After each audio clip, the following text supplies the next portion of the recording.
beaucoup. Nous en venons à la question que va poser Monsieur Fabrice Brun. C'est une question à Madame la ministre des Solidarités et de la Santé. Merci Monsieur le Président, Madame la Ministre. Quand on est député, on peut avoir quelquefois la désagréable sensation de prêcher dans un désert, et un désert médical en l'occurrence.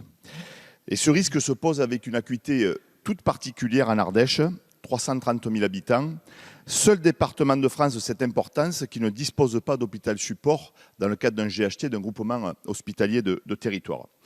Alors Madame la Ministre, allez-vous y remédier, corriger les erreurs du passé? Par ma voix, les Ardéchois vous le demandent, pour renforcer le plateau technique et l'attractivité de notre hôpital à Aubenas, sachant que nous n'attendons pas tout de l'État et que nous ne restons pas les bras croisés. La reconstruction totale des urgences en cours et la future maison des internes adossée à notre centre hospitalier sont là pour en témoigner, comme les nombreuses initiatives du collectif des médecins de l'Ardèche méridionale, à qui je rends hommage ici aujourd'hui à l'Assemblée nationale.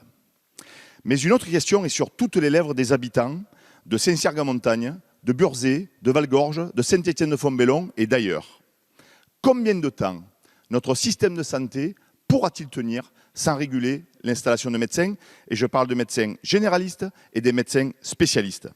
Réguler au moins temporairement le temps d'attendre l'effet escompté de la suppression du numerus clausus, 10 ans, car comme pour un bon vin, c'est le temps qu'il faut pour faire un médecin.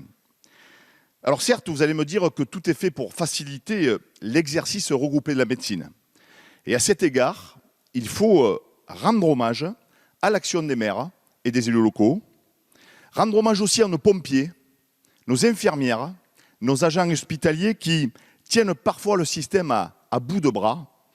Mais Madame la Ministre, la logique incitative a ses limites. Elle arrive à son terme dans nos territoires et je voudrais vous demander si le gouvernement, si vous-même en avez conscience et savoir comment vous allez nous aider sur ces différentes questions de la présence médicale et du soutien à nos hôpitaux d'Aubenas et de Privas, car ils sont les pivots de notre organisation sanitaire. Merci. Madame la Ministre, vous avez la parole. Merci Monsieur le Président. Monsieur le député, tout d'abord, je souhaite vous assurer que nous prenons en compte la spécificité de votre territoire. Comme la ministre des Solidarités et de la Santé a déjà eu l'occasion de le dire, nous ne croyons pas à la coercition. En médecine générale, la France entière est sous-dotée et seulement 5% des jeunes médecins veulent s'installer. Avec un système coercitif, nous en aurons zéro.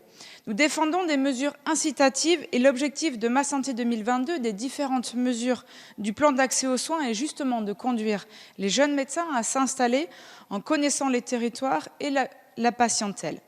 Votre question porte plus particulièrement sur le rôle du centre hospitalier d'Aubenas et les contours du groupement hospitalier du territoire.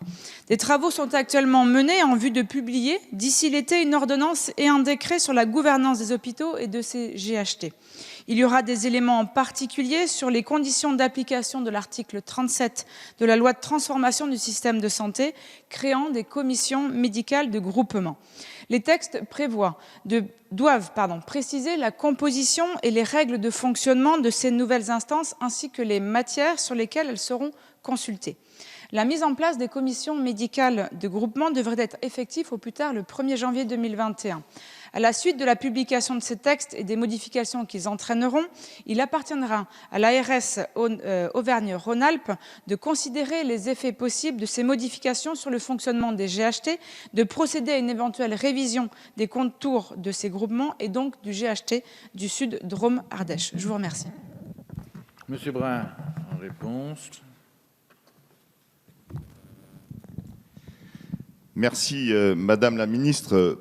Bon, juste un point de précision, moi je ne crois pas non plus aux mesures coercitives, mais simplement je pense qu'on est quand même aujourd'hui arrivé à un tel niveau de désertification médicale que réfléchir à la régulation, c'est-à-dire par exemple interdire l'installation dans des zones surdotées, par exemple, je pense que ça mérite quand même réflexion.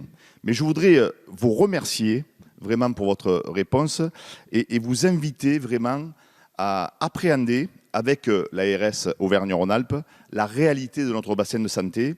Alors je pourrais vous dire d'ailleurs que vous n'aurez pas de mal à faire mieux que vos prédécesseurs sur ce dossier du groupement hospitalier de territoire, pour lequel nous attendons, même si je sais que le secteur est très réglementé, nous n'attendons pas des études, mais des actes pour un hôpital support ardéchois, parce que c'est une question de justice et d'équité de l'accès aux soins.